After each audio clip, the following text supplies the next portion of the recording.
D'autres sont partis en vacances. Et à ce sujet, tu as transmis. Tu n'as pas eu le message du Congo. Tu n'as pas eu le message du Congo.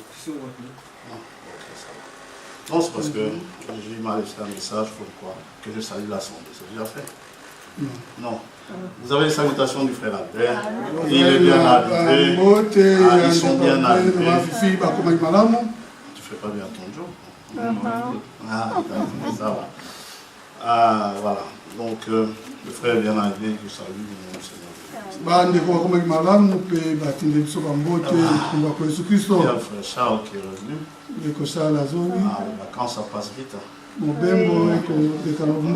Et il a fait des remerciements ici, disant que le séjour s'est bien passé.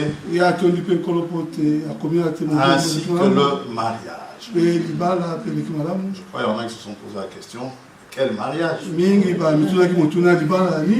Vous le saviez? Non. Ah, vous saviez. Frère, si tu es parti te marier au Congo, puisqu'il est parti avec son épouse, mais il est allé marier une de ses filles. Ça va? Ah, le frère est revenu. Je disais justement à la sœur Marie ce matin au téléphone, je ne sais pas de quelle 20 le frère va venir, je ne sais plus si c'est le 20 août ou c'est le 20 juillet. C'est le 20 juillet, c'est ça? Le 20 juillet. Si je parle à la sœur Marie, c'est parce qu'elle part demain. Elle part demain à Kinshasa. Pour 3 semaines. Ça va? On a pensé à elle dans vos prières. Pensons à elle. Ils vont former une mini-assemblée de filles. Ce qui n'est pas plus mal. C'est toujours bien de se retrouver quelque part. Bon, alors, vous êtes tous les deux barbus maintenant. Hein? Il n'y a plus de lame de rasoir. Hein? Hein, les jeunes ici, vous n'êtes pas seulement. Hein? Plus personne ne se rase. Parmi les jeunes, le Shadrach n'est pas là. Alors, vous les connaissez, n'est-ce pas? Nos fistons qui ont grandi et même vieilli un peu. Hein? Jonathan, lève-toi un peu.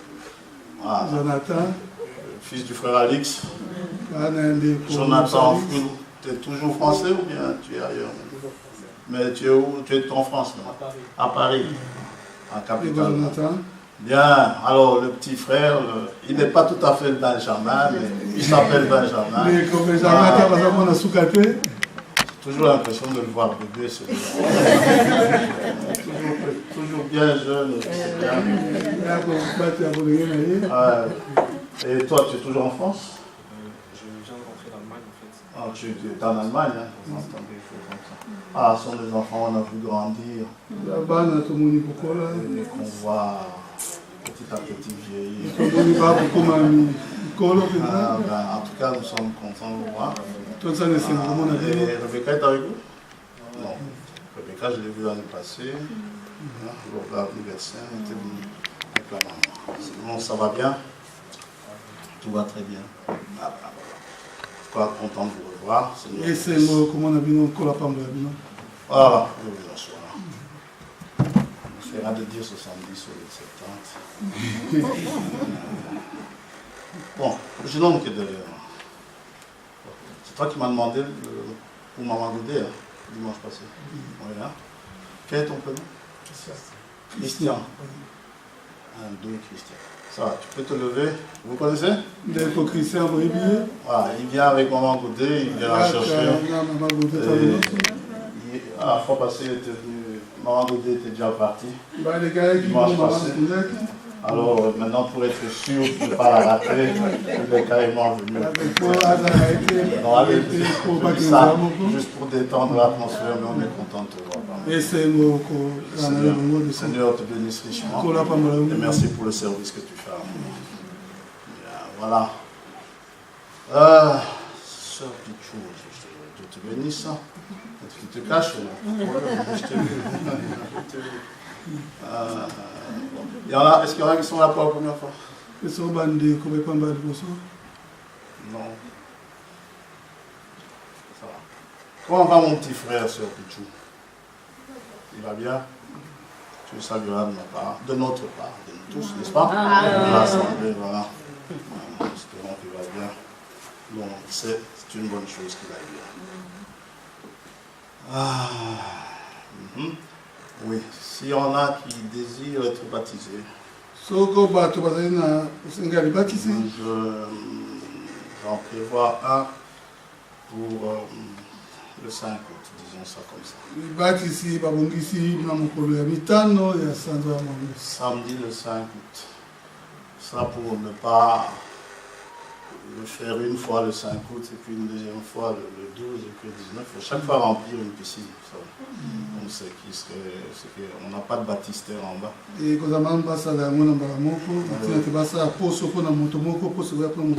je l'ai dit au jeune homme, j'ai dit, malheureusement, s'il y avait le baptistère, on serait descendu tout de suite, vendredi. Donc, mais malheureusement, il n'y en a pas. Donc, on doit chaque fois remplir. Et quand on allait au lac, là, finalement, ils ont refusé qu'on fasse le baptême là-bas. On ne sait pas pourquoi. On peut y faire n'importe quoi sauf le baptême.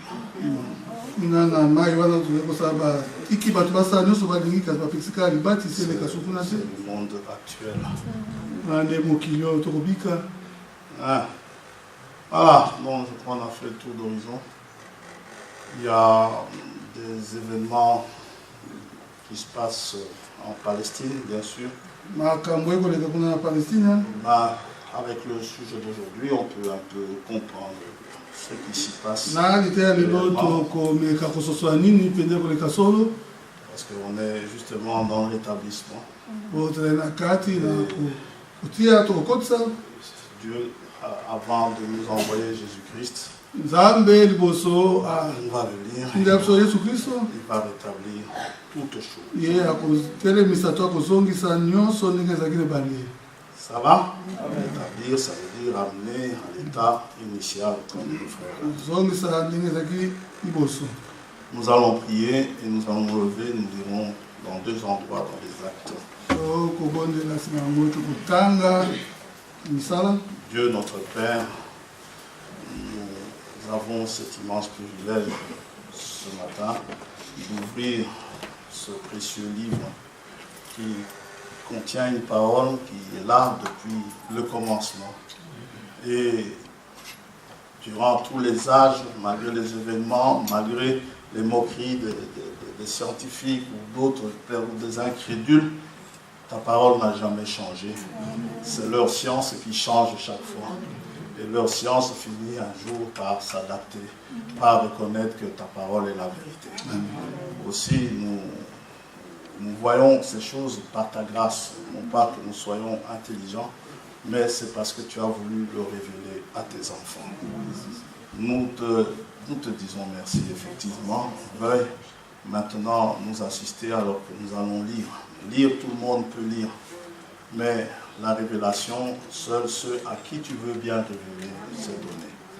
Et nous te demandons de bien vouloir nous assister, Père. Faire de sorte que ta parole puisse être apportée sans interprétation particulière, que nous soyons instruits en toutes choses et que cela nous aide. Parce qu'il est dit dans les Écritures qu'après avoir cru, après avoir entendu d'abord, après avoir cru en parole de vérité, il y a le scellement qui vient. Et c'est à cela que nous aspirons, Seigneur, vraiment que tu nous scelles de ton sceau. Nous attendons à toi, c'est pourquoi nous voulons que seule la vérité puisse être apportée et reçue dans les cœurs. Au nom de Jésus-Christ, notre Seigneur, nous t'avons prié. Amen. Nous allons nous lever, nous allons lire dans Actes chapitre 1er.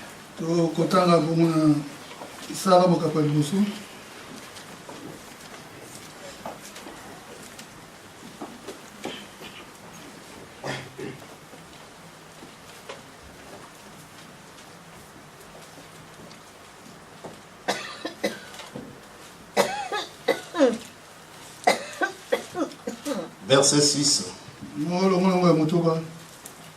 Alors les apôtres réunis lui demandèrent, Seigneur, est-ce en ce temps que tu rétabliras le royaume d'Israël? Acte 3.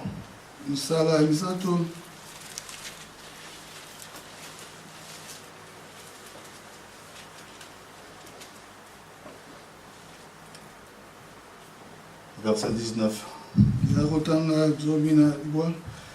Repentez-vous donc et convertissez-vous pour que vos péchés soient effacés.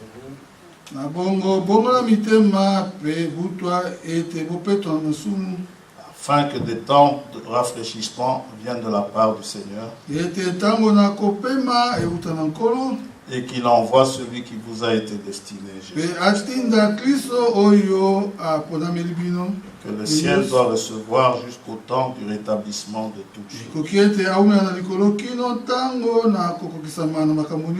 Dont Dieu a parlé anciennement par la bouche de ses saints prophètes. Amen. Que Dieu bénisse sa parole.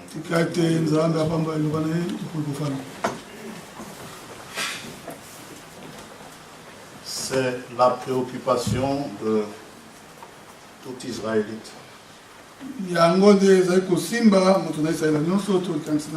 Que le royaume d'Israël soit rétabli. S'il est question de rétablir le royaume, c'est que tel qu'il est là aujourd'hui,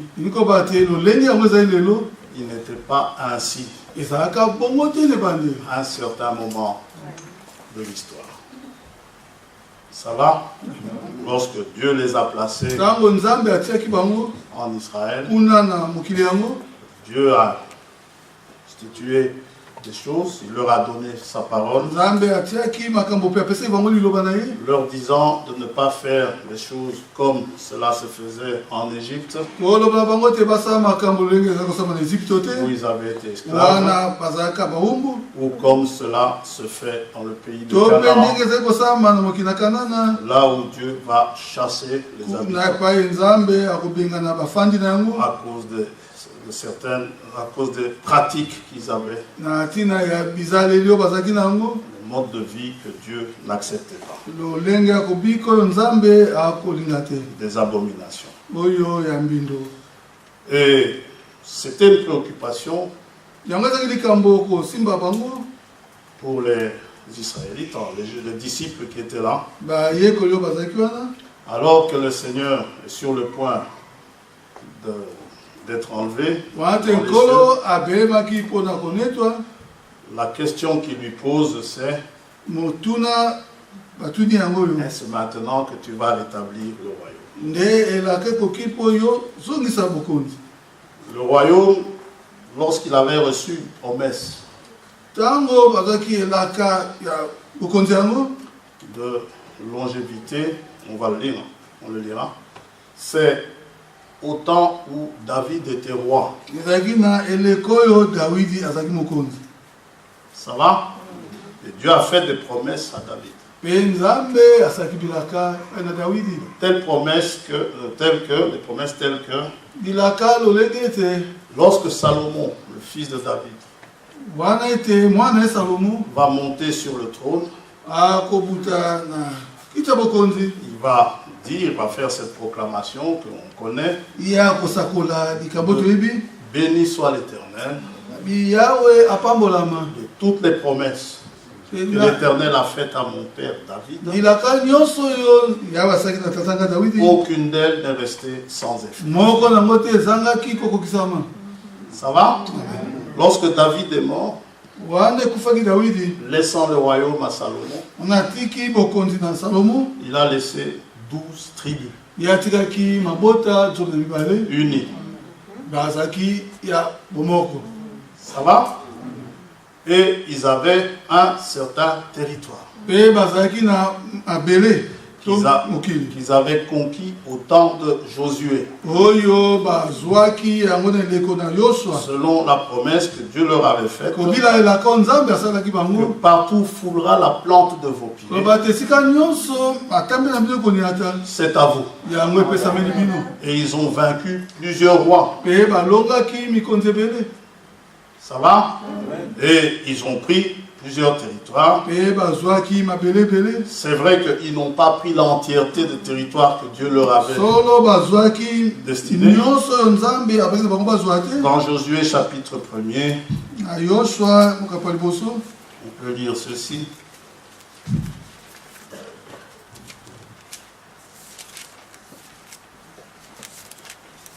Dieu va délimiter le territoire. Verset 3.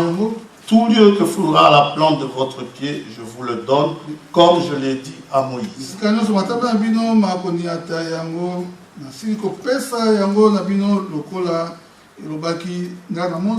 Vous aurez pour territoire depuis le désert et le Liban jusqu'au grand fleuve.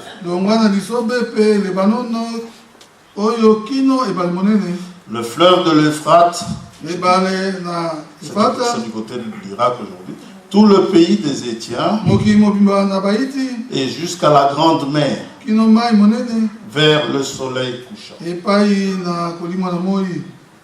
Ça va? C'était tout ce territoire-là. Mais lorsque nous allons dans les juges, dans les livres des juges, nous voyons que après la mort de Josué, Israël a continué à combattre. Au verset 4, Juda monta et l'Éternel livra entre leurs mains les Cananéens et les Phérésiens.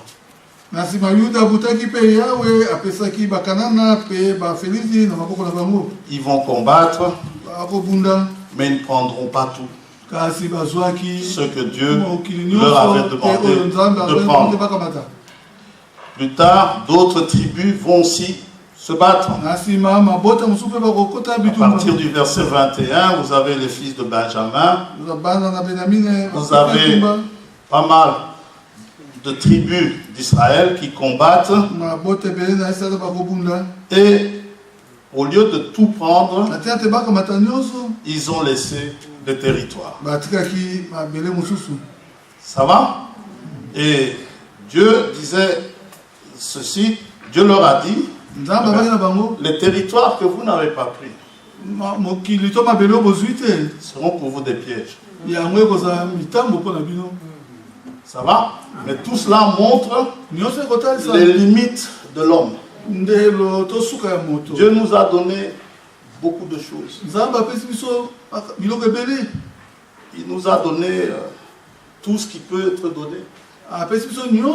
Mais nous sommes là, manquant parfois de certaines choses. Alors que nous sommes des fils et des filles du roi, des fils et des filles du Créateur, mais nous vivons, comme disait Frère Wanam souvent, nous vivons en dessous de nos privilèges. Josué n'a pas réussi à tout leur donner. D'ailleurs, clairement, Dieu va lui dire à Josué, au chapitre 13, verset 1er, Josué était vieux, avancé en âge. L'Éternel lui dit alors, tu es devenu vieux. Tu es avancé en âge. Et le pays qui te reste à soumettre est très grand.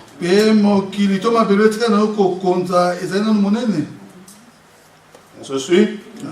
Il reste encore un grand territoire à prendre. Josué ne réussira pas à tout prendre. Ni les juges que Dieu va établir. Ni personne après les juges. Lorsque les rois viendront. Ni David. Ni Salomon.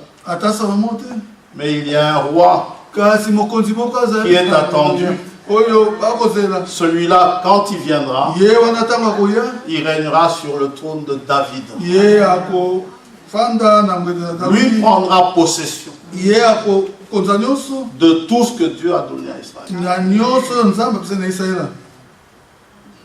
Donc, ceux qui sont en train de faire là, aujourd'hui, c'est que les Nations Unies essayent de faire. C'est que l'Europe essaye de faire. Tout cela, c'est du bidon. Parce que quand Christ viendra, il réglera l'affaire. Les actuels politiciens israélites n'arriveront pas non plus. Même s'ils ont des armes, même si les Américains les aident, même s'ils sont puissants atomiquement parlant, Israël ne réussira pas de lui-même à prendre le territoire. Ça va? Il y a plusieurs façons de faire. Lorsqu'on est patriote, défendre les intérêts par patriotisme du pays duquel on est, il y a la politique, il y a les armes, il y a aussi ce que Dieu a établi. Ça va? Une chose est sûre, c'est que les armes, ça ne réussira jamais. C'est certain. Parce que c'est Dieu qui a délimité le territoire. Et les hommes, quand ils essayent de faire les choses, ils essayent chaque fois de grappiller à droite, à gauche. Mais il y aura un roi de justice. Le roi des rois, lorsqu'il viendra, il établira les choses comme il a voulu au commencement. Il est Dieu. Et il n'y a pas de discussion à faire. Il n'y a pas d'injustice. C'est comme cela, Dieu fera les choses. La justice, ce sont les hommes qui l'ont établi. Ça va? Et un royaume qui vient, où tout le monde mangera à sa faim, où tout le monde sera en paix. Le royaume de Salomon est un type de ce genre de royaume où Salomon était en paix. Le nom même Salomon vient de Shalom. Ça va? Alors, Israël donc, après la mort de Salomon, Salomon n'est pas resté fidèle envers Dieu. Il a épousé des femmes étrangères alors que Dieu le lui avait déconseillé. Il n'est pas dictateur, vous savez. Il n'oblige pas, il nous dit.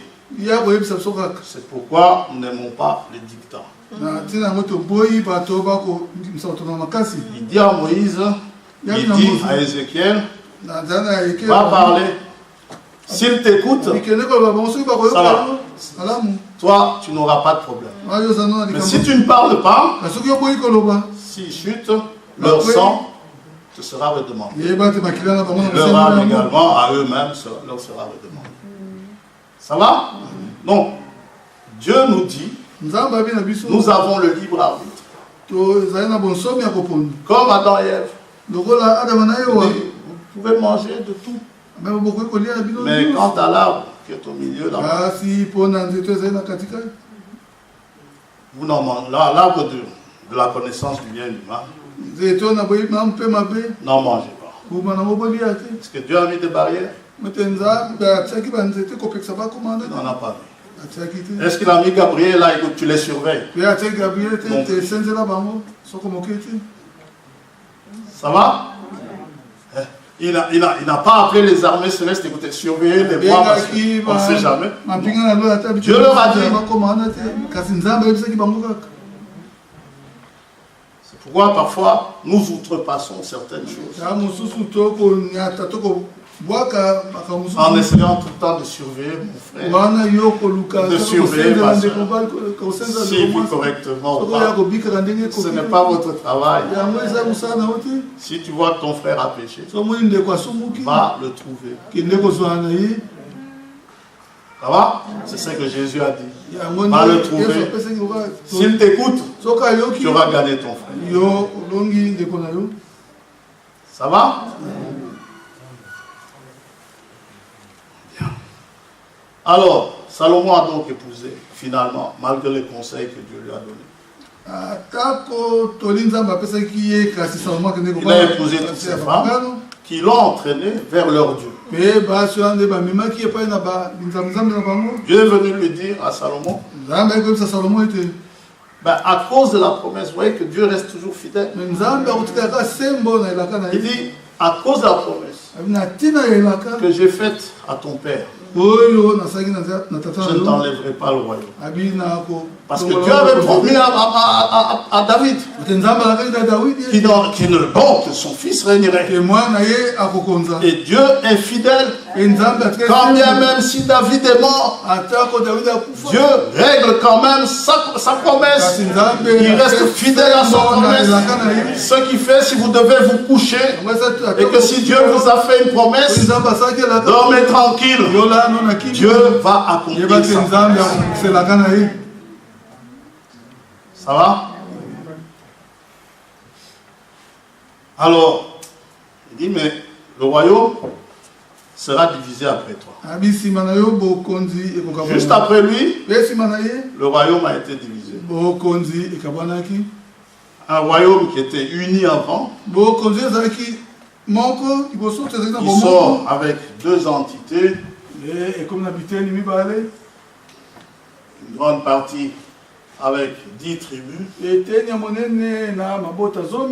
petite partie avec 2 tribus. Ça va? Le grand royaume ici, le royaume du Nord, c'est celui qu'on appelle dans la Bible communément Israël. Le royaume d'Israël. Et comme capitale, la Samarie. L'autre royaume, c'est ce qu'on appelle le royaume de Juda. Où la lignée de David a continué à régner. Ça va? Ici, vous avez tous ces rois d'Israël, dont Akab, celui dont on a parlé il n'y a pas très longtemps. Donc Akab, tous très mauvais. C'est normal, le premier roi du royaume d'Israël, Jéroboam, était serviteur de Salomon. C'est lui qui a commencé à les conduire vers des faux dieux. Les veaux d'or, Adam, c'est lui. Ça va? Mais ils étaient tous fils d'Abraham. Alors, ils vont faire les choses de pire en pire. Finalement, Dieu est lent à la colère. Depuis Jéroboam jusqu'au dernier, 2 Rois 17. Ils ont commis des abominations. Dieu est resté patient.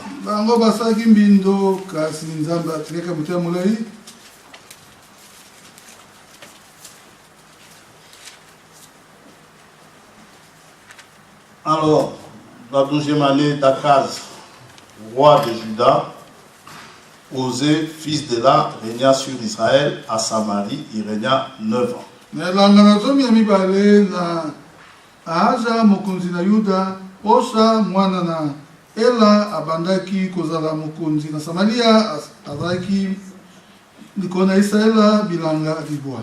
Donc, pour que nous puissions comprendre, qui est roi ici en Israël en ce moment-là, c'est Osée. Ça va? Pas le prophète. Le roi. Osée, fils d'Éla. Ok? Pendant le même temps, pendant que lui est roi là-bas, ici à Juda, c'est la 12e année d'Akaz, c'est Akaz qui est roi. Ok? Alors, Osée fait des bêtises. Il fit ce qui est mal aux yeux de l'Éternel. Alors, Dieu va lui envoyer le roi d'Assyrie, verset 3. Salmanassar, roi d'Assyrie, monta contre lui. Et Osée lui fut assujetti et lui paya un tribut.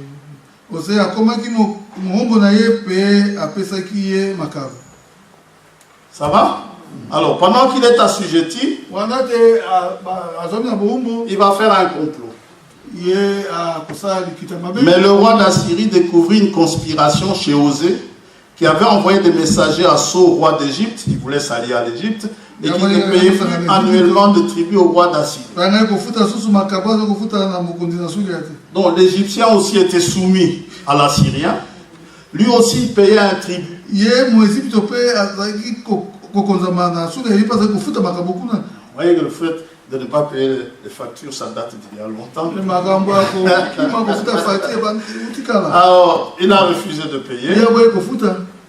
Et Osée a appris que l'autre ne payait pas. Et lui a certainement proposé de s'allier. Comme ça, on sera à deux. Si on refuse à deux de payer, qui viennent toujours le roi. Mais quand c'est Dieu qui conduit, vous pouvez vous armer comme vous voulez. Ça ne change pas grand-chose. Bon, le roi d'Assyrie, qu'est-ce qu'il fait? Il le prend d'abord. Voilà, ça n'a pas été difficile. Hein? Le roi d'Assyrie le fit enfermer et enchaîner dans une prison. Verset 5, et le roi d'Assyrie parcourut tout le pays et monta contre Samarie, qu'il assiégea pendant 3 ans.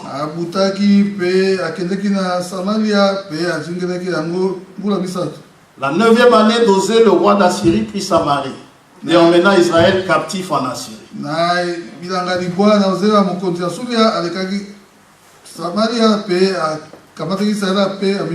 Ça va? Donc, il ne reste plus là. Il les prend. Beaucoup en tout cas, hop, en Assyrie. Ça va? Et bien sûr, il va amener ces gens en lui là.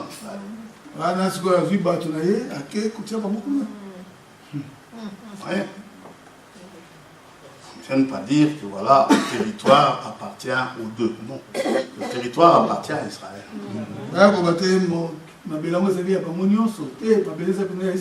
Allez, on continue pour ne pas tout lire. Vous pouvez lire tout le chapitre. On va prendre le verset 18.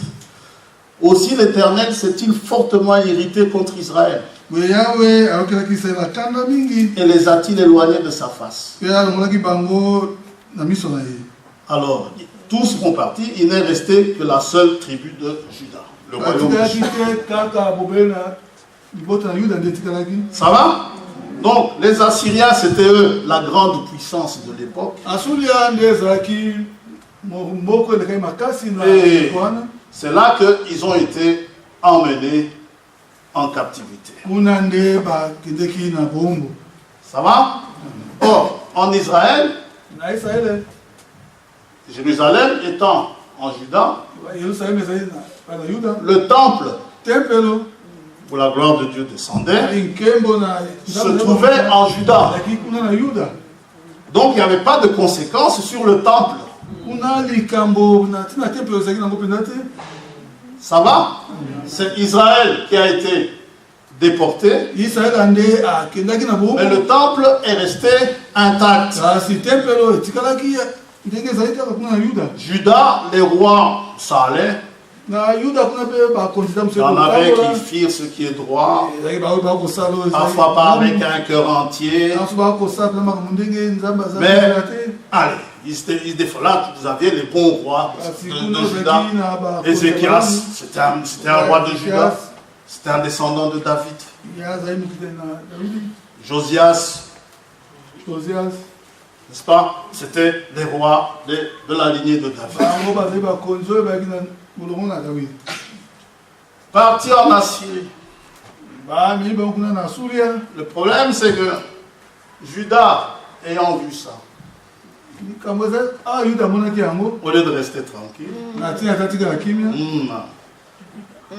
au lieu de rester tranquille, Judas va commencer à commettre les mêmes gaffes. Je résume, hein, parce que le sujet est quand même assez long. Maintenant, ils vont être éparpillés au travers du monde, dans le monde. Hein. Vous voyez des Israélites partout.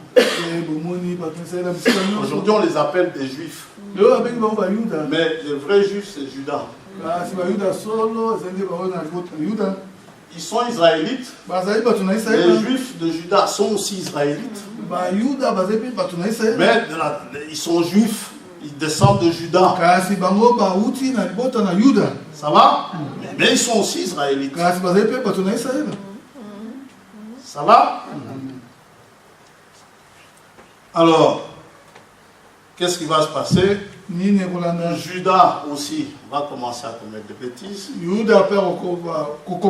Pendant ce temps-là, pendant qu'eux commençaient à commettre des bêtises, les Assyriens, ils commençaient à chuter. Ils perdaient un peu leur puissance mondiale connue à l'époque. Et une autre puissance s'élevait. C'était la puissance de Babylone. Ça va? Chef de Babylone, c'est qui? Nebuchadnezzar. Que Dieu va appeler mon serviteur. Ça va? Pourquoi? Pour aller corriger Judas des bêtises qu'il commettent. Babylone va descendre. Nebuchadnezzar va descendre en Juda. Il va aussi soumettre les Assyriens. Ça, pour les Israélites, l'affaire est déjà réglée. Maintenant, on en arrive là. Babylone, Nebuchadnezzar va arriver, il va soumettre Juda. Et dans 2 Rois 25, nous voyons où Juda tombe et Nebuchadnezzar va détruire le temple.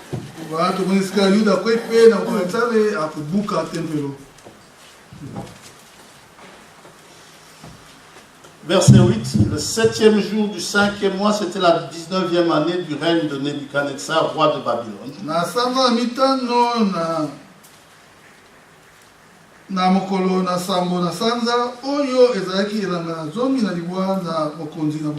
Nebuzaradan, chef des gardes, serviteur du roi de Babylone, entra dans Jérusalem.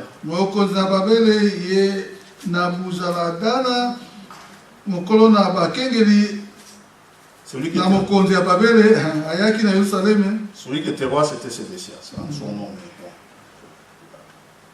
Chef de Babylone entra dans Jérusalem. Verset 9, il brûla la maison de l'Éternel. La maison du roi et toutes les maisons de Jérusalem. Il livra au feu toutes les maisons de quelque importance. On retient que la maison de l'Éternel a été brûlée. Lorsqu'il brûle la maison de l'Éternel, qu'est-ce qu'il va faire? Il va entrer dans le temple. Vous savez, quand il entrait dans le temple, c'était un peu comme l'histoire d'Ouza. Quand les Philistins portaient l'âge, Dieu ne frappait pas. Et peut-être que, voyant cela, Ouza se dit, je peux obéir à l'ordre de David. Hein. Alors, pour les Israélites, c'est pareil.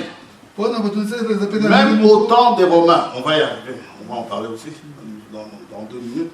même au temps des Romains, beaucoup sont partis se réfugier dans le temple. Parce que seuls les Lévites pouvaient y entrer. Et lorsqu'un non-Lévite y entrait, il finissait mal. Alors, les Israélites, les Juifs, ils pensaient que si ces païens-là entrent au temple, ou même touchent les ustensiles du temple, Dieu va les frapper là. Dieu ne les a pas frappés. Ils se sont même permis de prendre les ustensiles que Belshazzar va utiliser un jour lors d'une fête. N'est-ce pas? Non, ils se sont amusés à prendre cela, à piller le temple. Ils sont partis et ils ont pris avec eux des Juifs en captivité à Babylone. Ouais. Et ces Juifs-là, dont Daniel, Shadrach, Meshach, Abednego, étaient partis en captivité à Babylone. Néhémie et tout ça, ils étaient en captivité. Ça va?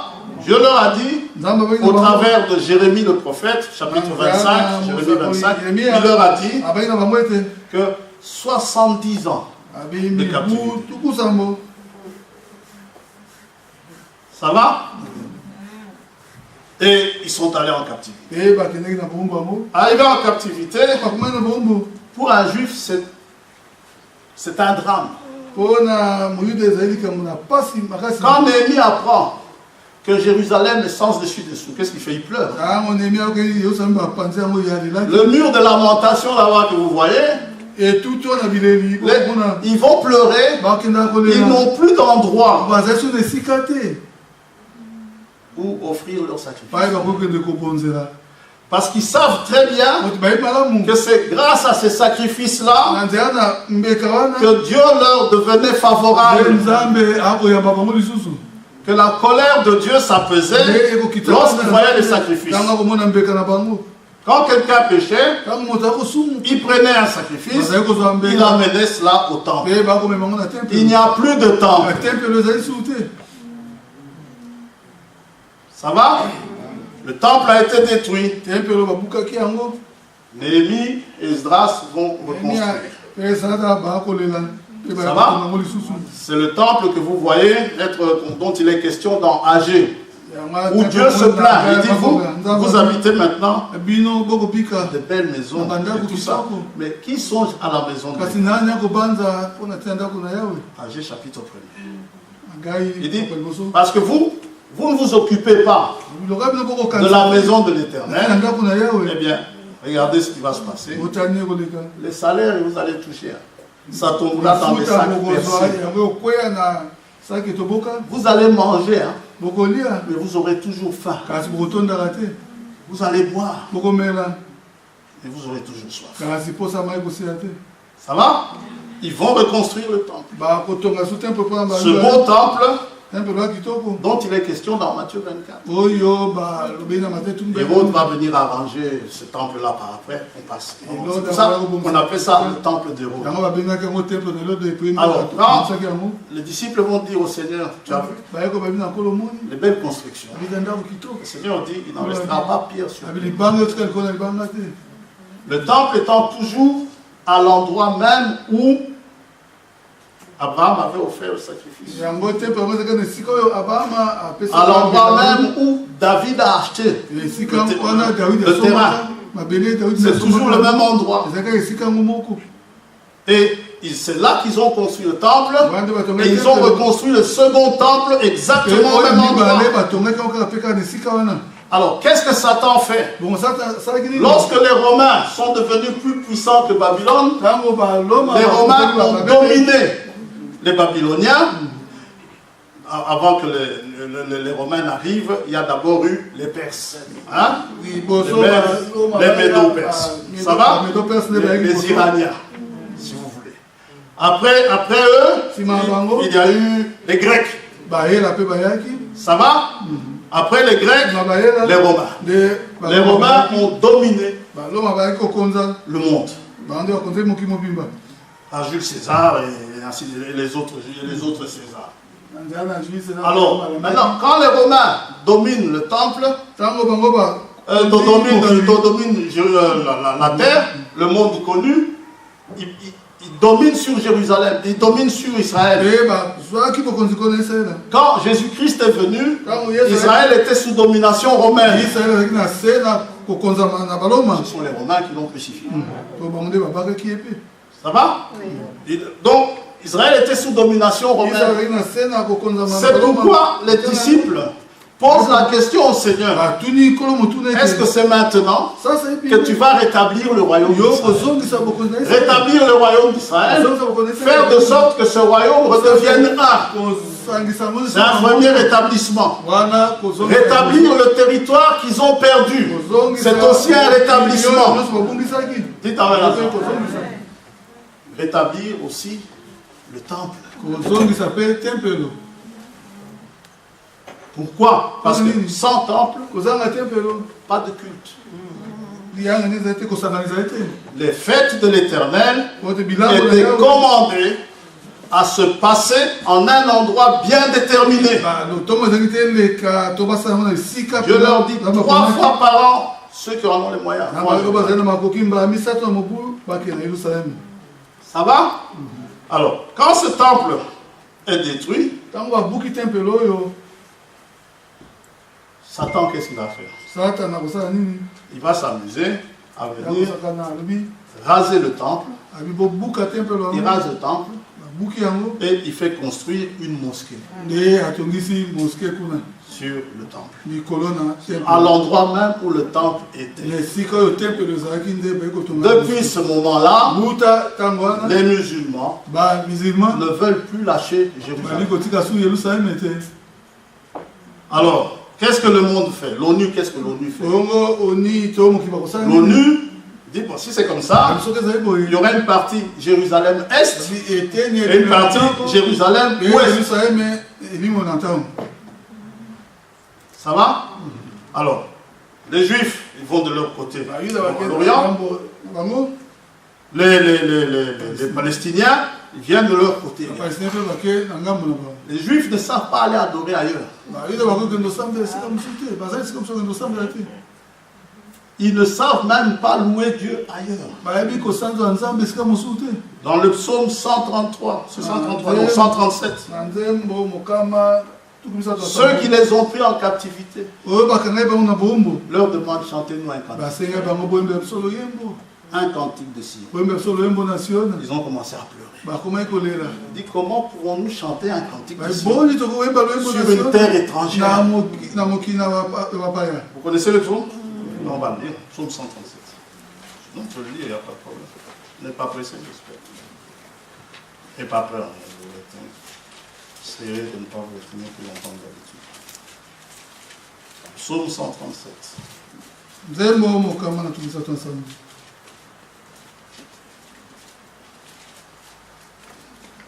Un jour, quand on aura le temps, on fera tout cela avec les Écritures qui suivent.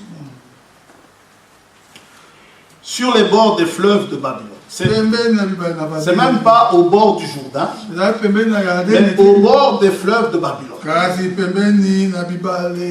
Nous étions assis et nous pleurions en nous souvenant de Sion. Au sol de la contrée, nous avions suspendu nos harpes. Un fiston. Donc, ton synthétiseur là, tu le prends, tu le suspends à un arbre, le sol. Ça va? Donc, ils ont suspendu. Mais, joue le synthétiseur. Non, pas au bord des rives de Babylone. Il dit ça, je ne peux pas. Pour pouvoir chanter avec des instruments de musique, c'est dans le temple. Nous avions suspendu nos harpes. Là, nos vainqueurs nous demandaient des chants. Et nos oppresseurs de la joie. Tu m'opprimes et tu veux que je sois joyeux. Chantez-nous quelques-uns des cantiques de Sion. Chorale, mettez-vous là, commencez à chanter.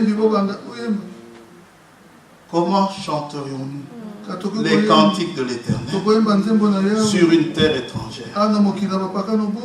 Si je t'oublie, Jérusalem, que ma droite m'oublie. Que ma langue s'attache à mon Père. Si je ne me souviens de toi, si je ne fais de Jérusalem, le principal sujet de ma joie. Éternel, souviens-toi des enfants d'Édom. Édom là, maintenant j'essaie un peu de voir tous ces peuples-là. Édom, c'est Ésaü. Ésaü aujourd'hui, son territoire principal, c'est la Jordanie. Là en Jordanie, c'est le territoire d'Édom. La Jordanie est à la Jordanie. Et dans les Palestiniens que nous avons aujourd'hui en Israël, il y a des Jordaniens. Il y a des Égyptiens. Il y a de tous ces pays-là à qui Dieu a donné à chacun un territoire. Ils ont chacun. Dieu a donné un territoire au fils d'Abraham. Comment ça s'appelle? Ismaël. Dieu lui a donné un territoire. Mais ils ne veulent pas rentrer chez eux. Ils se disent palestiniens et ils se disent que la Palestine a toujours été là où se trouve. C'est un pays qui n'a jamais existé. Ce qui se passe là, c'est que l'ONU essaye de fabriquer un pays.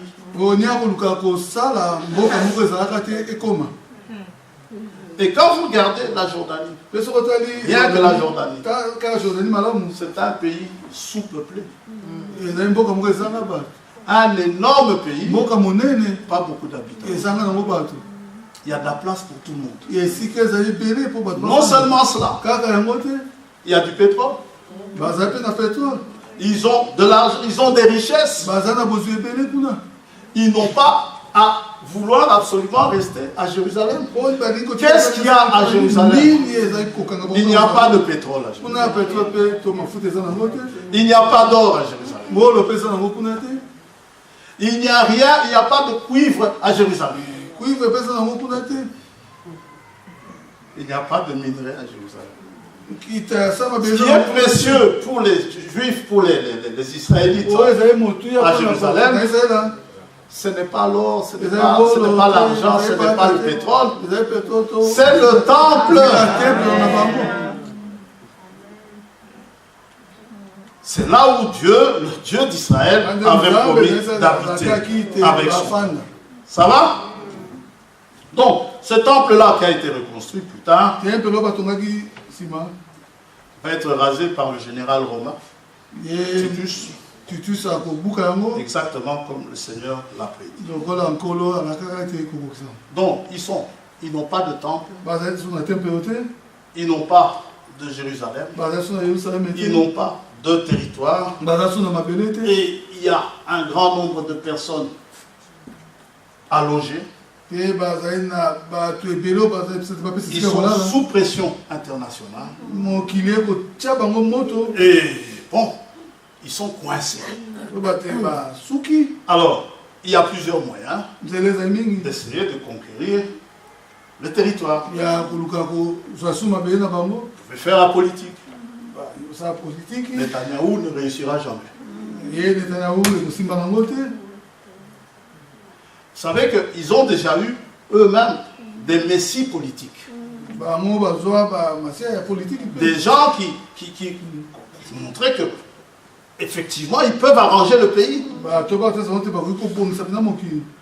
ça ne s'est jamais arrangé. Il y a la révolution. Vous pouvez mener la révolution. Mais la révolution, ça n'arrange jamais tout. Et encore, c'est enlever les anciens riches, les bourgeois, pour mettre de nouveaux riches, soi-disant les ouvriers, quand ils prennent le pouvoir. Qu'est-ce que vous voulez encore essayer? Les armes, la guerre. Mais vous ne serez jamais en paix. Si vous prenez un territoire par la force, vous serez peut-être plus fort que les voisins pendant 10 ans, pendant 20 ans, pendant 30 ans, pendant 50 ans. Mais un jour, quelqu'un va venir, on va dire, sais-tu que Ramoth en Galade nous appartient?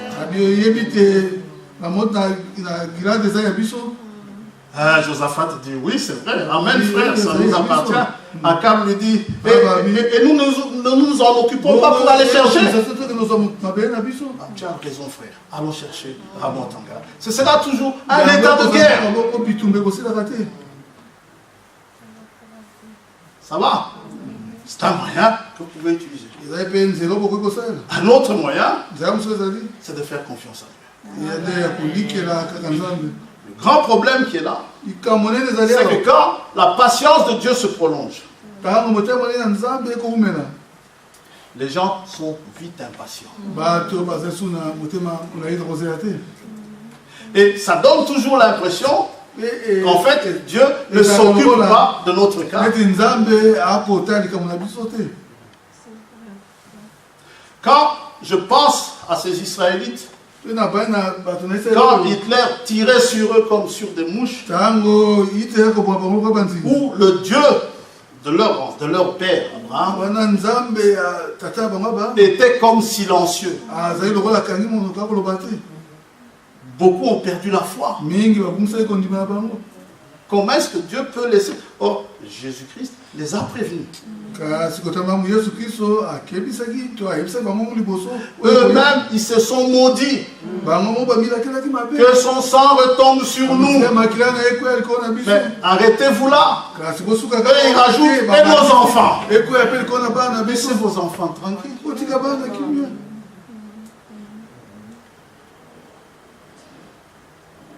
Ouais. Et le temple était l'endroit où Dieu manifestait sa présence. Par la manifestation de la gloire de la Shekinah. Maintenant, Israël, Juda, ils sont éparpillés. Ils ont fauté. Ils ont rejeté leur Messie qu'ils attendaient. Ils ont jeté en arrière, derrière leur dos, les lois divines. Ils ont préféré autre chose. Ils ont voulu être comme les autres nations. Nous, les autres nations, nous avions nos rois, nos présidents. Je ne dois pas vous faire un dessin de comment sont nos rois et nos présidents. Même les gens que l'on peut penser être de vrais démocrates, ils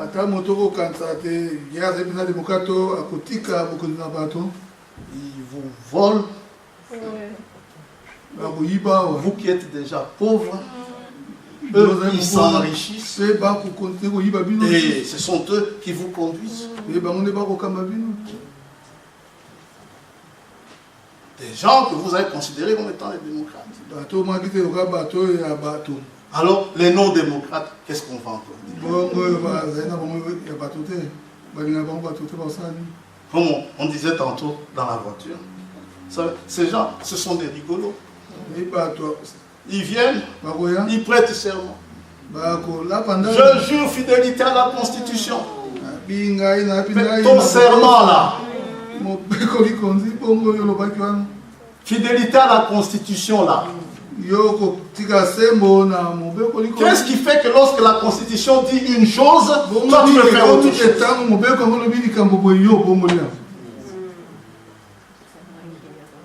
Et ce sont eux qui viennent vous dire, ils vont être les garants de la Constitution. C'est de la blague.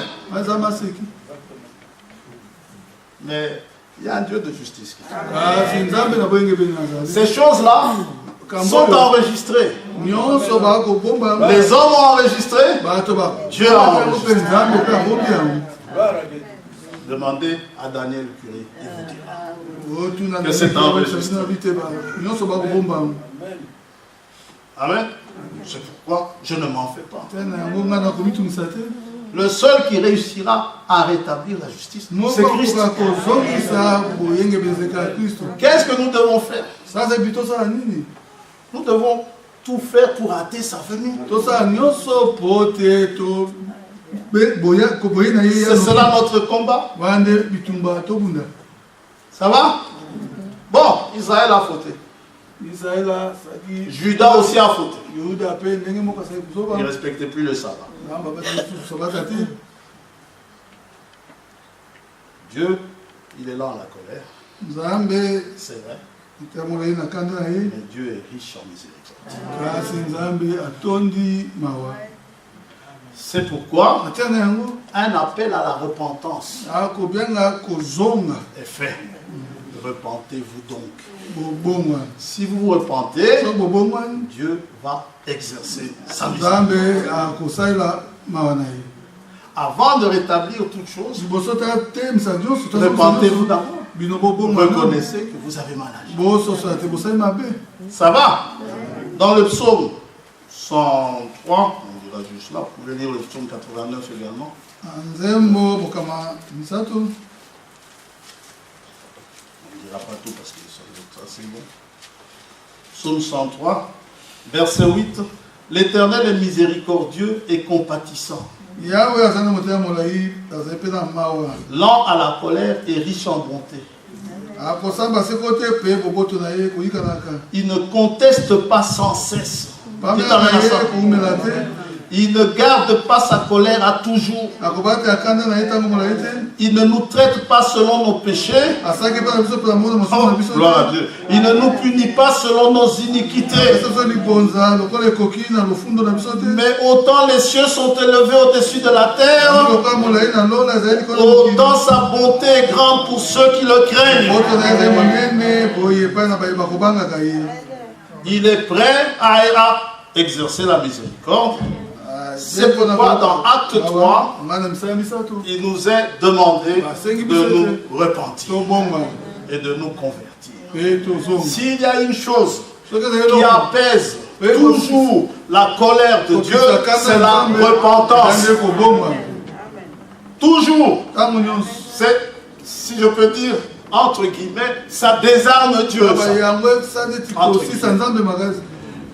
Dieu est prêt à vous frapper, mais si vous vous repentez, il est comme ça. Une repentance sincère. Même Akab qui a fait pire que tout le monde, Akab s'est mis à pleurer, il a commencé à pleurer, à invoquer le Dieu du ciel. Dieu dit à son prophète, tu as vu comment il s'est humilié. Bon, allez, je ferai ça après lui. Ouais. La bonté de Dieu. Oh, Jérémie dit dans Lamentation que sa bonté se renouvelle chaque matin. Vous ne pouvez pas épuiser ça. Les bontés de l'Éternel ne sont pas épuisées. Amen. S'il y a repentance, Dieu va vous rétablir. Non seulement il va vous pardonner, mais il va vous ramener à votre position d'origine. Si Israël se repent, Dieu va lui redonner tous ses territoires. Si Israël se repent, Dieu va lui redonner un endroit où ils se rencontreront à nouveau, lui et son peuple d'Israël. Toutes ces choses doivent être rétablies. C'est ça, le rétablissement de toutes choses. Ça va? Oh, ils avaient beaucoup de privilèges. Et un des privilèges que Dieu va rétablir, on va d'abord lire les privilèges, Romains 9.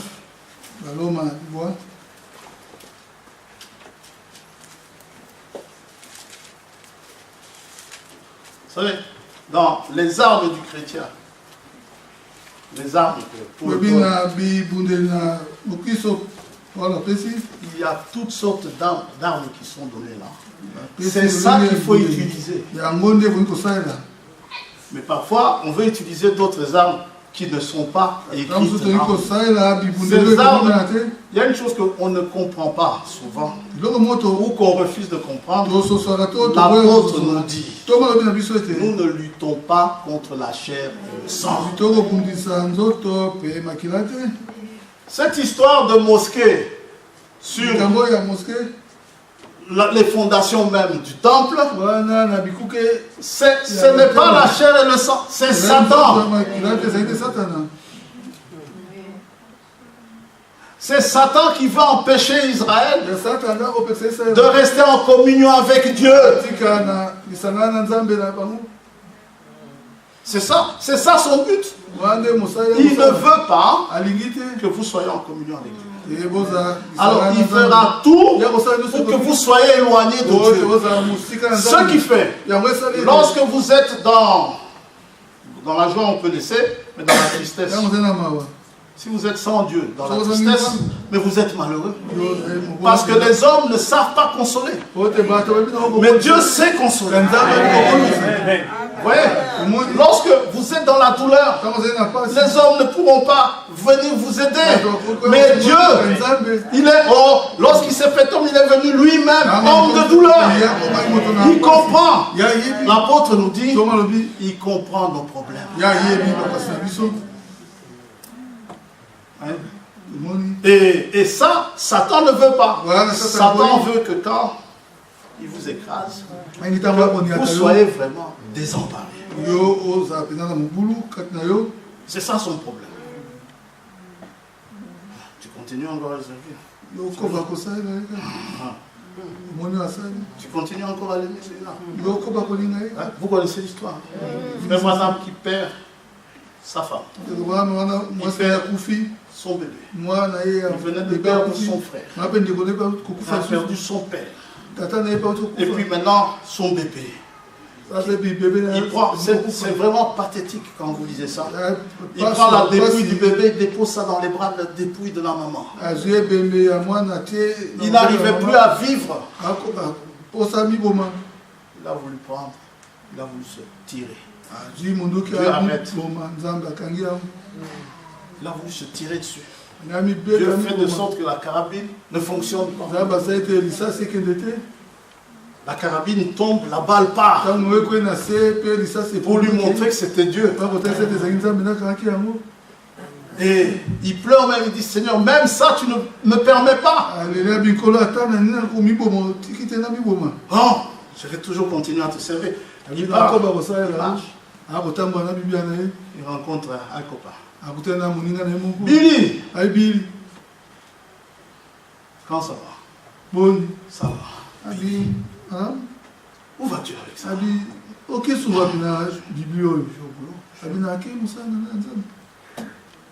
Toi, tu continues à le servir. Après tout ce qu'il t'a fait. J'ai vu que c'était Satan. Il n'était pas mal intentionné, le monsieur. Hein? Mais c'est Satan en personne qui a venu et commençait à parler au travers de lui. Frère lui dit, même s'il m'envoie en enfer, je l'aimerai toujours.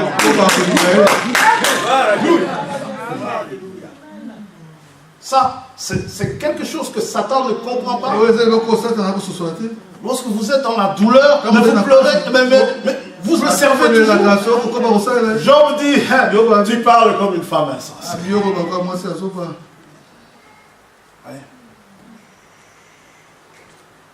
Donc, nous devons comprendre cela, que ce n'est pas contre la chair et le sang. Satan essaiera toujours de mettre des histoires pour empêcher qu'il y ait une communion, pour empêcher que Dieu descende au milieu de nous. C'est la plus grande des bénédictions, que Dieu habite au milieu de nous. Mais ça, il fera tout pour que Dieu n'habite pas au milieu de nous. C'est ça. Il fera de sorte qu'il y ait des histoires entre nos frères et moi. Il fera de sorte qu'il y ait des histoires entre nous. Il fera de sorte que des sentiments non chrétiens soient en nous. Tout simplement pour empêcher que Dieu descende au milieu de nous. Frère dit, Satan, il s'en fiche. Combien nous connaissons notre Bible? Combien nous connaissons nos brochures? Ça, ce n'est vraiment pas le point. Il va vous laisser même étudier ça. Il va même vous aider à retenir tout ça par cœur. Vous direz des choses vraies de la Bible, mais votre vie ne concordera pas. Tout simplement pour faire de sorte que lorsqu'on se vise avec mon frère, lui me vise, moi je le vise. Et puis c'est bang bang. Et on s'entretue entre nous. Ah, frère François, j'ai jamais tué personne. Jésus a dit, dès que tu dis seulement Raka, ton frère, tu es un meurtrier. Combien de fois n'ai-je pas été meurtrier? Combien de fois vous n'avez pas été meurtrier? Croyant être dans mon droit, ce frère-là est manquikine. Le feu du ciel tombe sur la tête. Et puis après, il va aller là. Mais Dieu voit. Dans ces choses-là, Dieu n'y est pas. Alors, s'il n'y est pas, c'est Ikabot. Nous aurons des cultes formalistes. Chaque dimanche, éventuellement mercredi et vendredi soir, on viendra à l'assemblée. Je suis zélé. Ce n'est pas de ce zèle-là.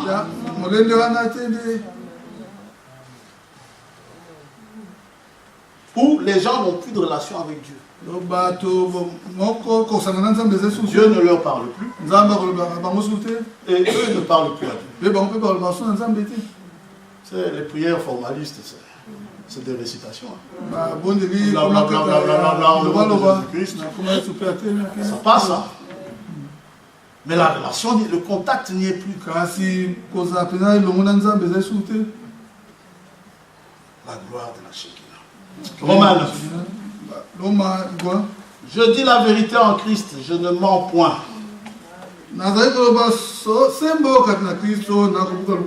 Ma conscience m'en rend témoignage par le Saint. J'éprouve une grande... Il écrit aux Romains, des païens. J'éprouve une grande tristesse. Et j'ai dans le cœur un chagrin continuel. Car je voudrais moi-même être anathème et séparé de Christ pour mes frères.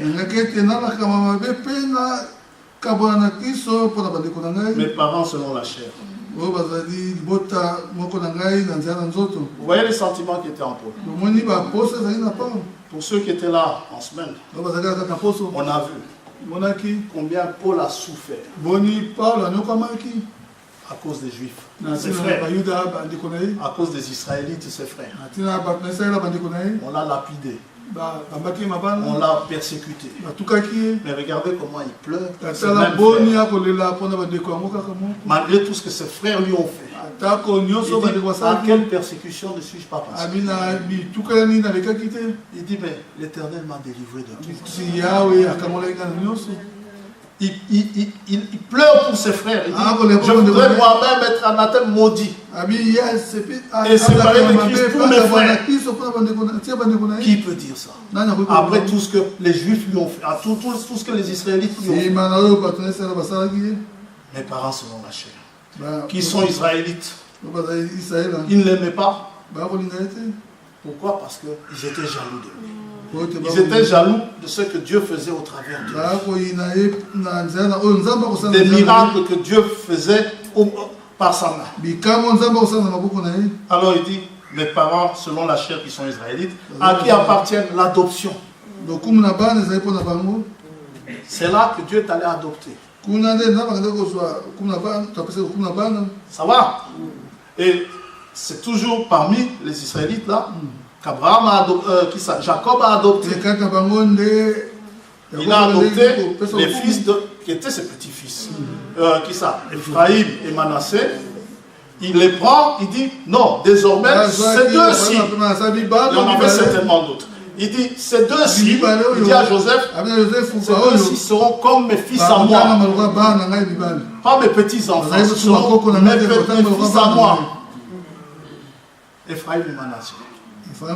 Il les a adoptés. Il dit, à eux l'adoption. Jacob n'est pas parti adopter un autre en Égypte. Non, non, non. Là, dans la famille. Vous voyez? La gloire, les alliances, la loi, cela leur a été donné. Le culte, les promesses et les patriarches de qui est issu selon la chair, le Christ qui est au-dessus de toutes choses, Dieu béni éternellement. Parmi les privilèges, le culte. Dieu n'a pas montré au frère Branham, comme il a montré à Moïse, comment il faut lui rendre un culte. Ça va? Dieu l'a fait avec Moïse. Il dit à Moïse, Moïse il dit, je vais te montrer le modèle des cultes qui se passent là-bas. Dieu montre ça à Moïse. Moïse vient établir ça. C'est le seul peuple à qui Dieu a montré comment lui rendre un culte. Pour nous, Dieu a dit à Paul, Paul lui-même reconnaît. Paul dit que c'était les ombres des choses. Il dit, mais la réalité est en Christ. Alors, frère est allé puiser chez Paul. Comme Paul a fait. C'est comme ça qu'il nous a demandé de faire. Le culte tel qui se rend là-bas en haut, c'est comme Moïse a établi. On se comprend? Comme Moïse a établi.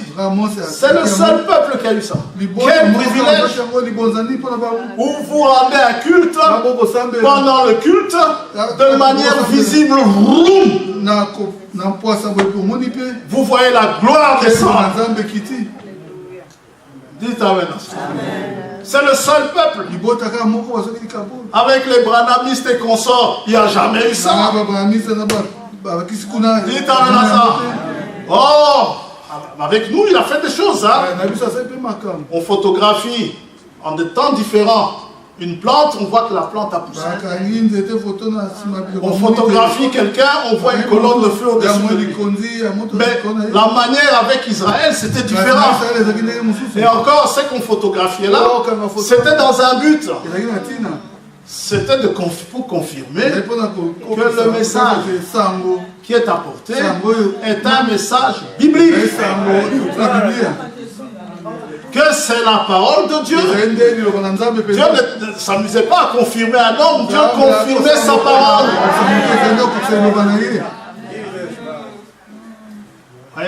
Et c'est pourquoi nous prenons cette parole et nous suivons les conseils qui nous ont été donnés. Parce que 2 Chroniques 20 nous dit, confiez-vous en ces prophètes et vous réussirez.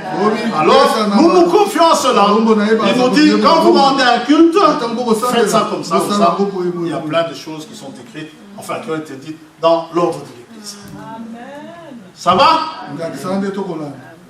Et beaucoup de choses, exactement comme avec Moïse.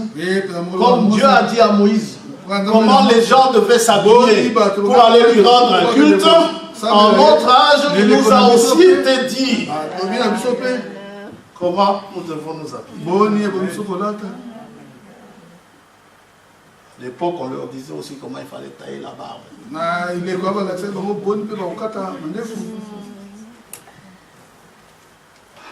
Et nous, on nous dit que certaines personnes ne peuvent pas couper les cheveux.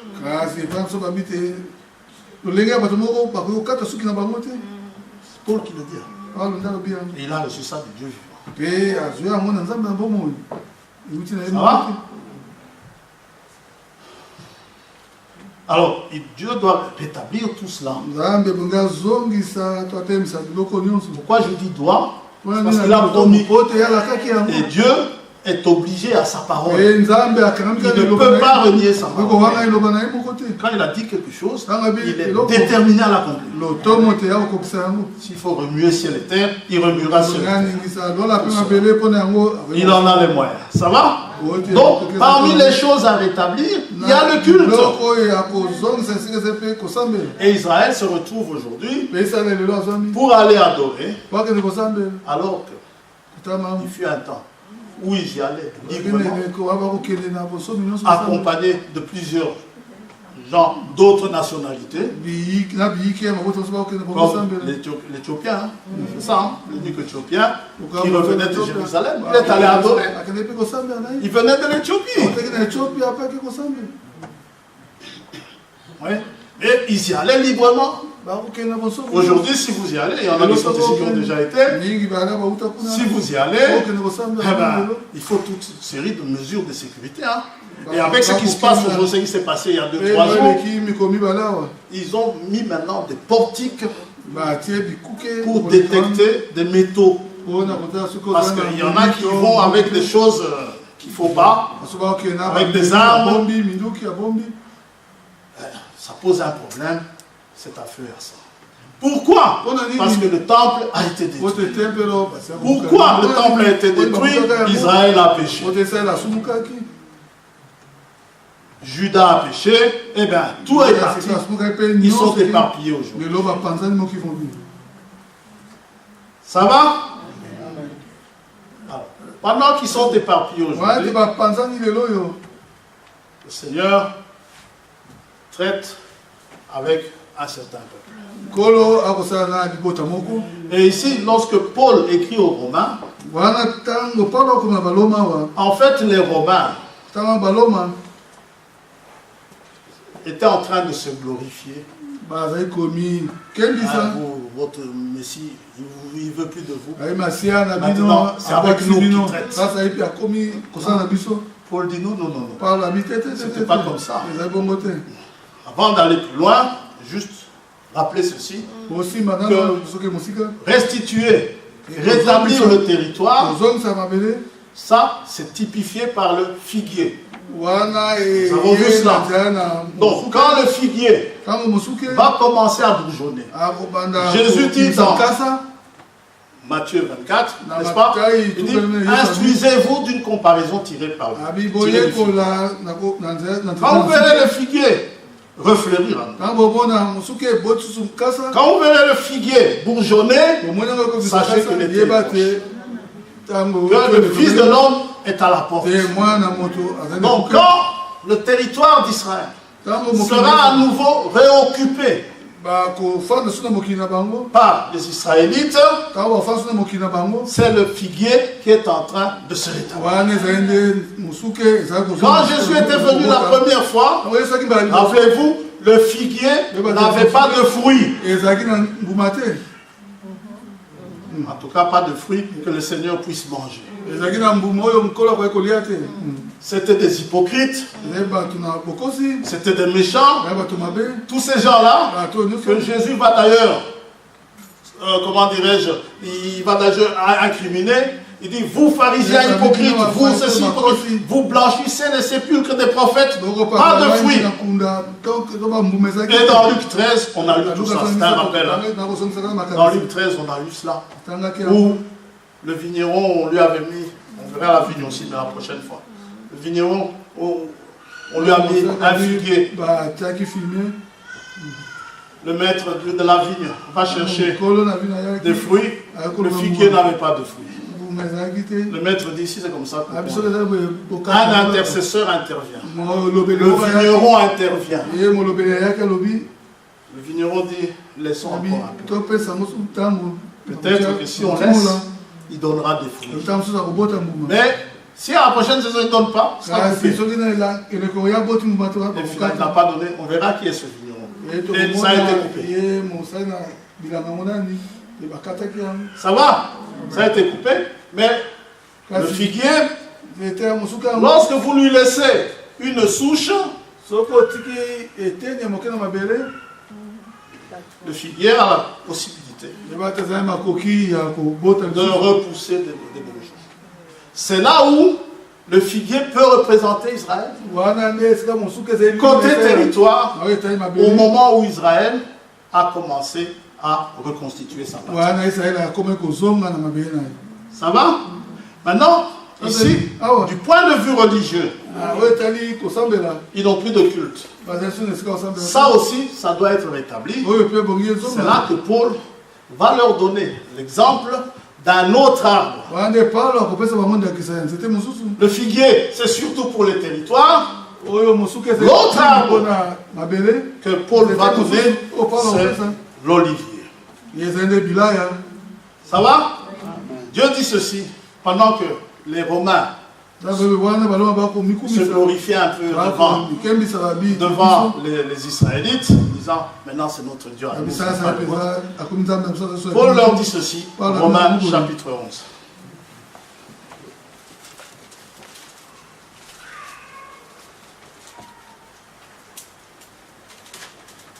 Je dis donc,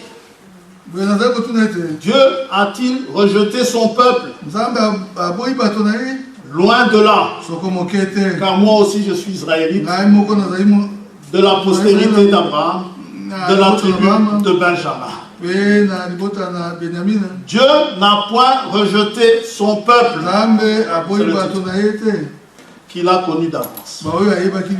Ne savez-vous pas ce que l'Écriture rapporte d'Élie comme il adresse à Dieu cette plainte contre Israël?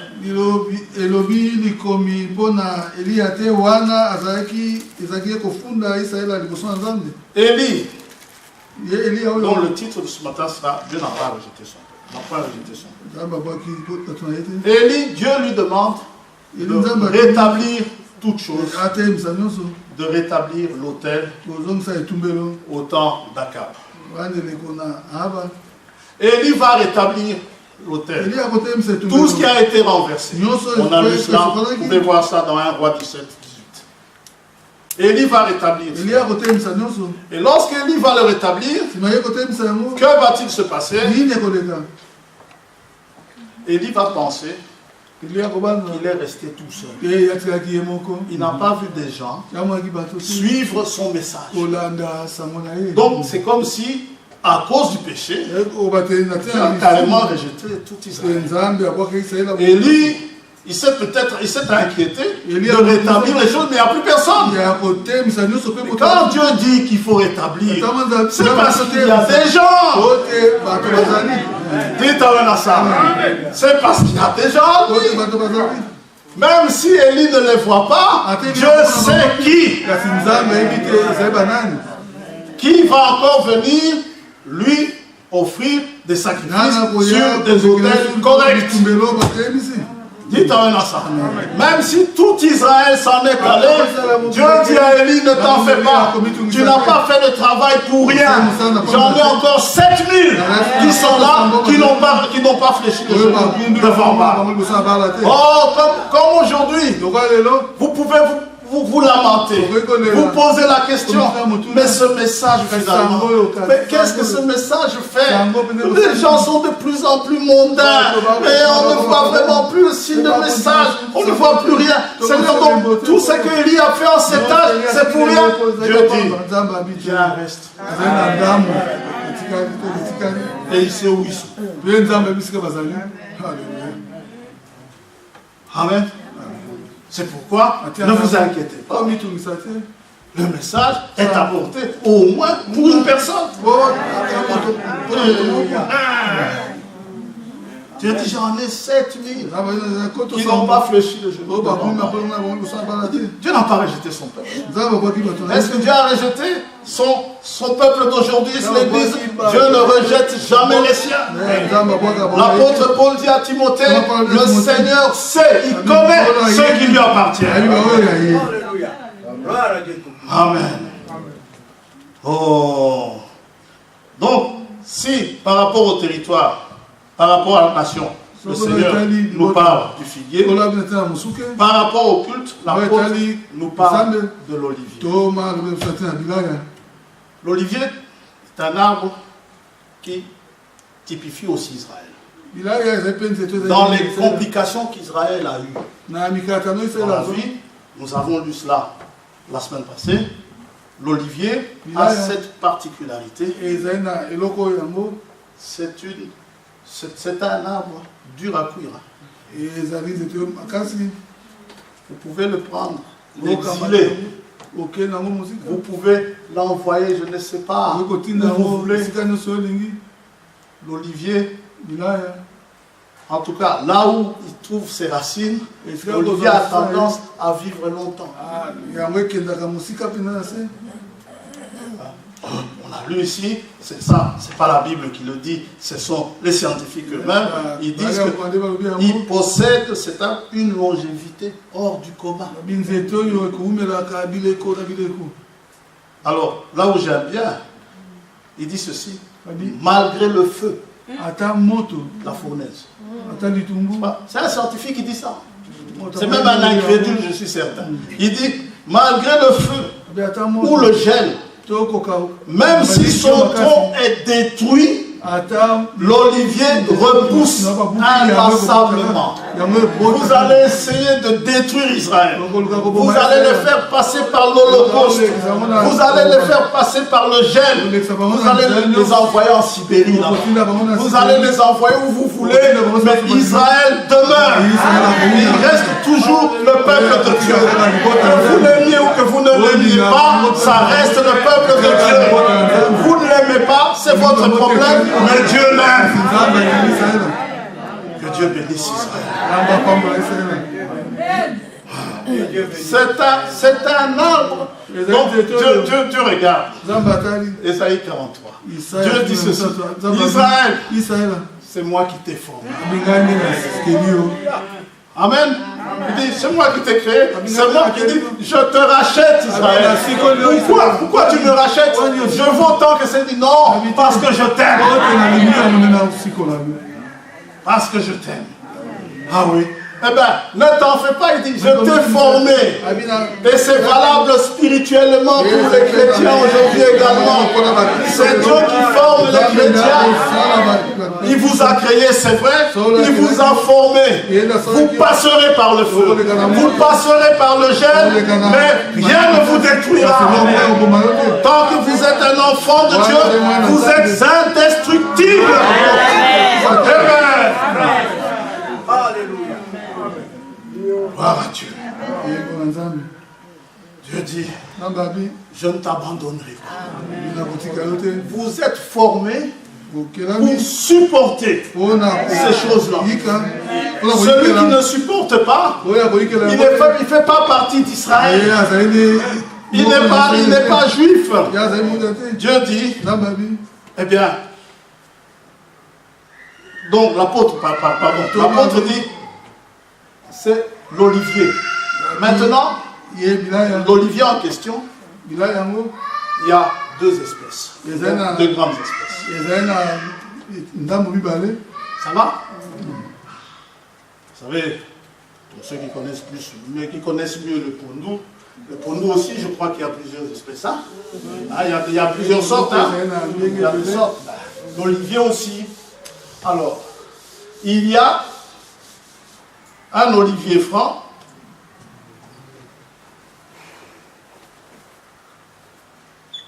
et il y a un olivier sauvage.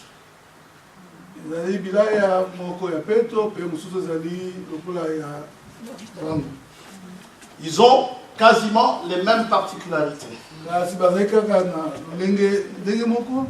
Que ce soit un olivier franc, que ce soit un olivier sauvage, le feu peut passer dans la forêt ou dans la pépinière.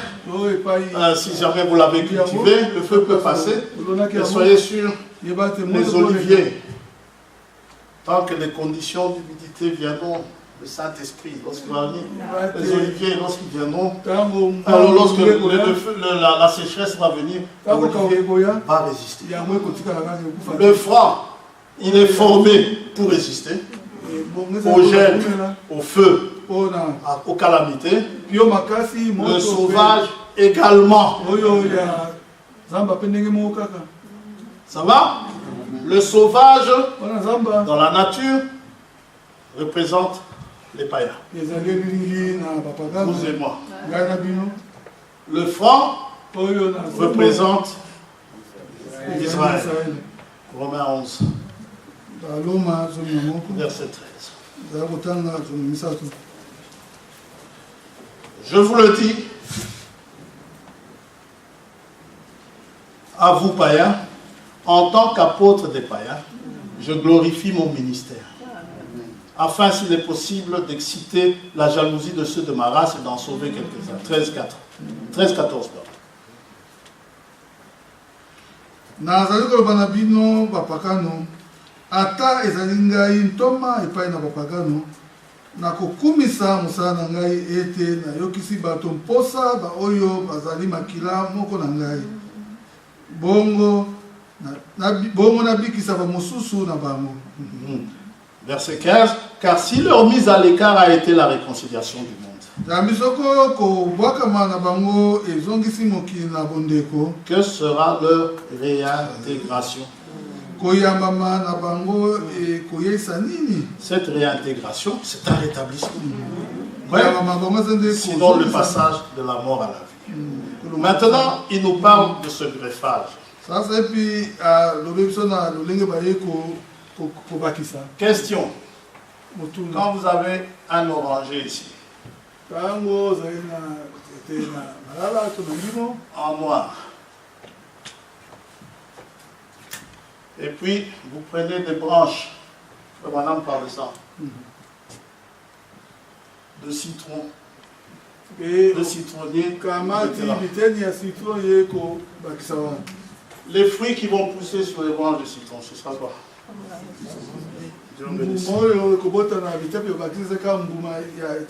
Des citrons.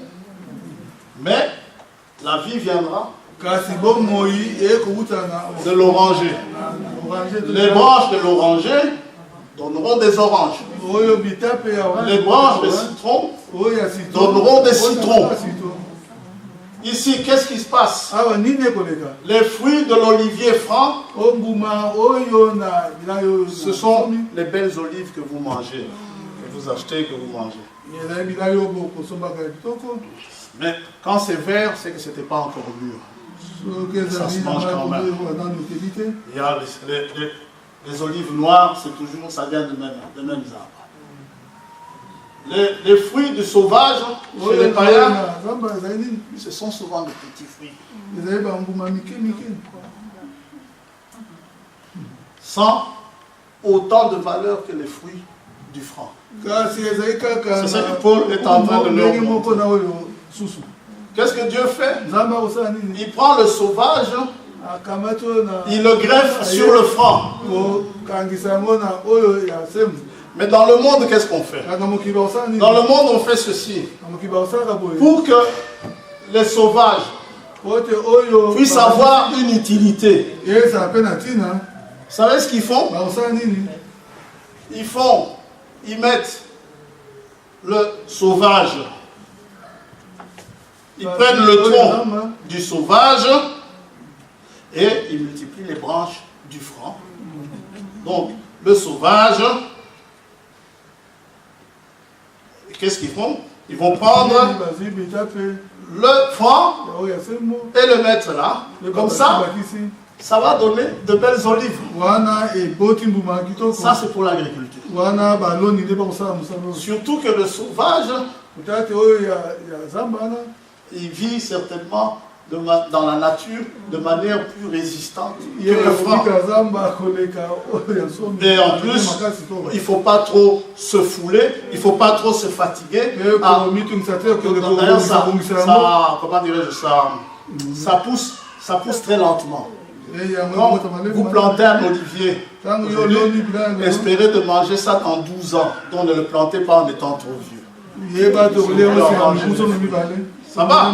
Alors, pour produire beaucoup d'olives, ils vont couper des branches d'olivier franc qu'ils vont greffer Comme ça, ces branches-là d'olivier franc vont bénéficier de la sève, de la nourriture du sauvage et produire des olives qu'on peut mettre à la vente. Vous comprenez? Mais Dieu, qu'est-ce qu'il a fait? Dans sa grâce, même si les fruits des sauvages ne sont pas aussi beaux que ceux du franc, Dieu nous prend quand même dans sa grâce et il nous met là, parce que la vie qui est donnée, Dieu ne la change pas. C'est la même vie. C'est la même vie qui devait nourrir Israël. C'est ça qui nous nourrit aujourd'hui.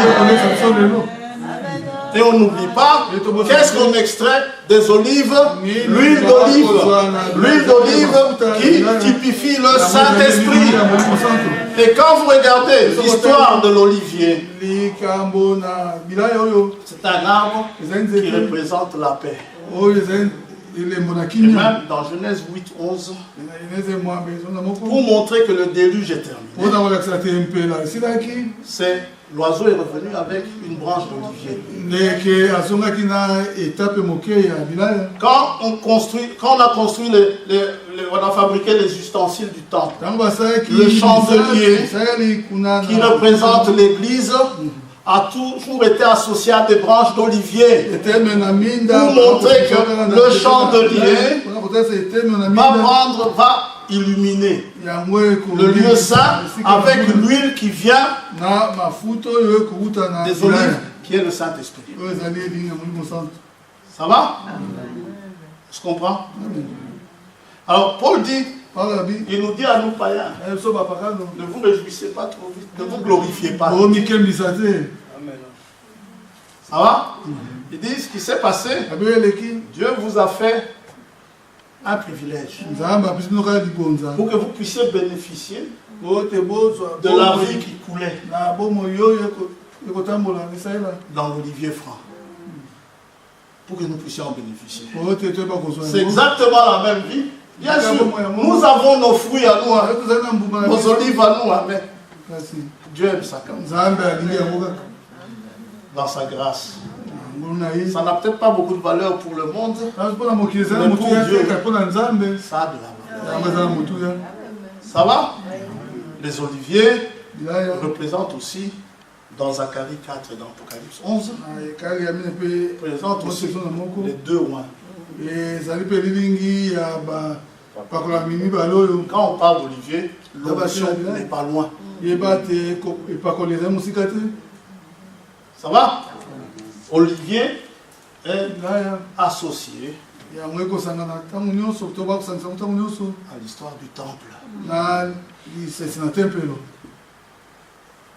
Il est quasi présent chaque fois dans le temple, d'une manière ou d'une autre. Soit par l'huile qui coule dans le chandelier. Vous pouvez lire cela dans Zacharie 4.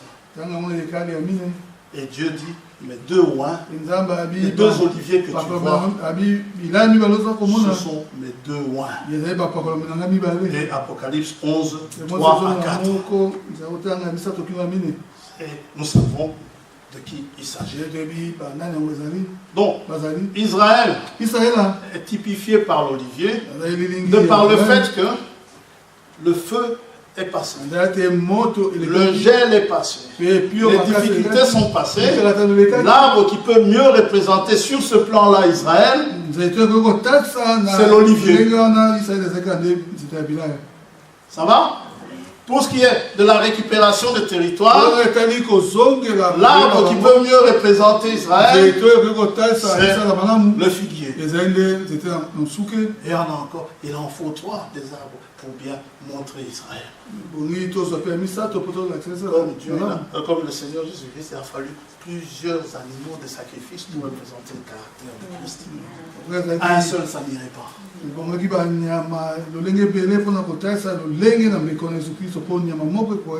Ça va? Donc, l'apôtre va utiliser ceci.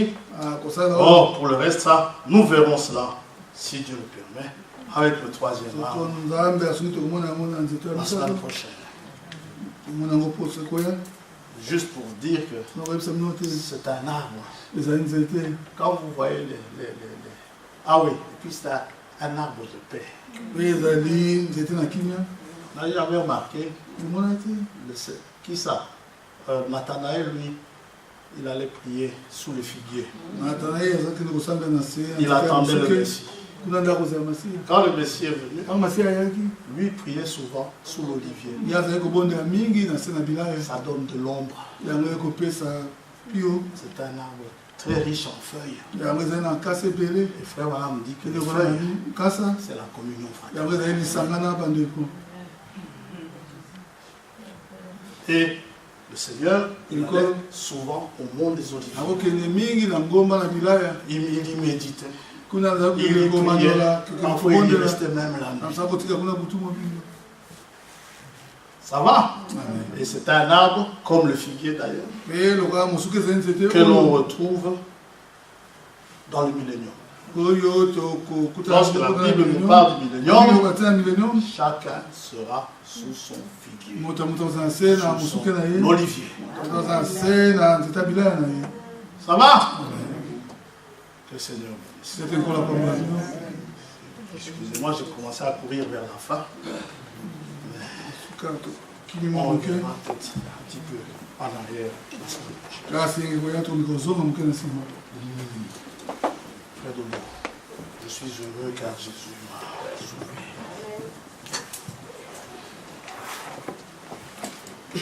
Je suis heureux car Jésus m'a sauvé. Dans son amour, il m'a tout pardonné. Voilà pourquoi je me mets à chanter. Je suis heureux car Jésus m'a sauvé. Je suis heureux car Jésus m'a sauvé. Dans son amour, il m'a tout pardonné.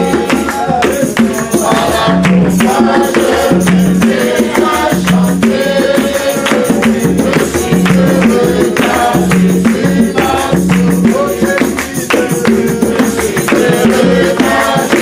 m'a sauvé. Dans son amour, il m'a tout pardonné. Voilà pourquoi je me mets à chanter. Je suis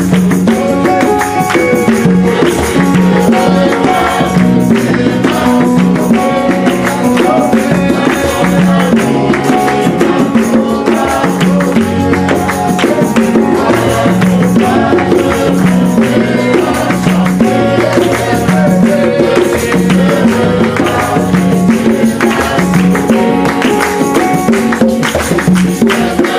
Jésus m'a sauvé. Pendant que nous voyons dans le monde, en Israël, ce désir que les Israélites ont à retrouver un culte, sachez ceci, c'est Dieu qui pousse. Parce que le temps de rétablissement du culte en Israël, il n'est plus très loin. Et si le temps du rétablissement du culte n'est plus très loin, cela veut dire que le Fils de l'homme est à la porte. Alors les temps sont proches, les temps sont là. Nous croyons, malgré les dangers, malgré les conflits, malgré tout ce qui se passe, il y a encore un reste en Israël. Il veut absolument rendre un culte à son Dieu, au Dieu de leur père Abraham, au Dieu de leur père Isaac, au Dieu de leur père Jacob, exactement de la manière dont cela a été enseigné lorsque cela avait été montré à Moïse, selon le modèle qui lui avait été montré sur la montagne. Jésus est à la porte. Malgré les assassinats, malgré les bombes, malgré les pierres, ils tiennent absolument à ce que le culte revienne. C'est le même désir que vous avez, malgré que les temps deviennent de plus en plus mauvais. Vous avez ce désir que Christ vienne vous chercher. Et ce désir-là va faire de sorte que Dieu utilisera les siens pour que ce qu'il a promis puisse arriver. Prions. Que Dieu nous aide. Nous sachions nous préparer. Que nous sachions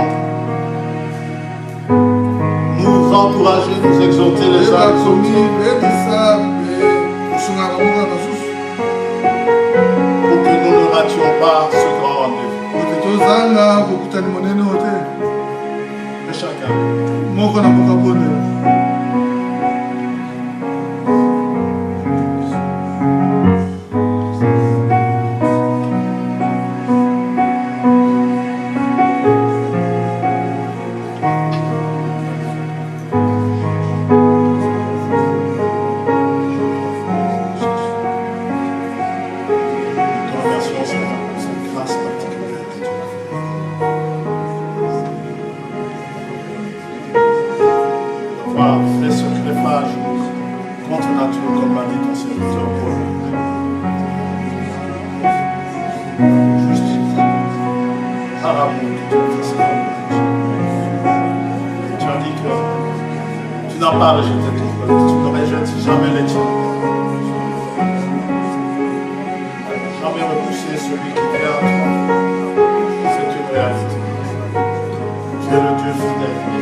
Sois avec chacun. Si tu tardes à venir, que nous puissions toujours nous préparer à ta venue qui est aussi certaine que nous. Demandons également de bénir encore ta servante et à donner des mots de remerciement, la manière dont tu l'as consolée. Je te prie de l'assister, Père, de la fortifier. Et pour la maman qui se trouve à l'hôpital, nous te demandons de te souvenir d'elle pendant que nous sommes encore ici. Que tu te souviennes d'elle. Oh Dieu. Que Jéhovah Rapha puisse lui rendre visite dans la chambre d'hôpital où il se trouve. Nous te le demandons au nom de Jésus-Christ notre Seigneur.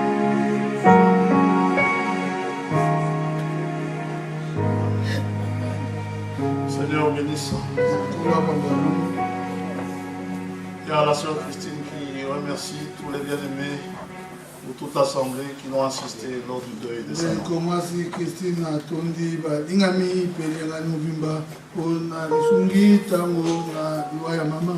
Elle dit que le Seigneur vous bénisse richement. Alors il y a la maman, la sœur, la maman Talamako. Elle est hospitalisée, je crois que c'est un avion. Les coordonnées de l'hôpital sont affichées là-bas.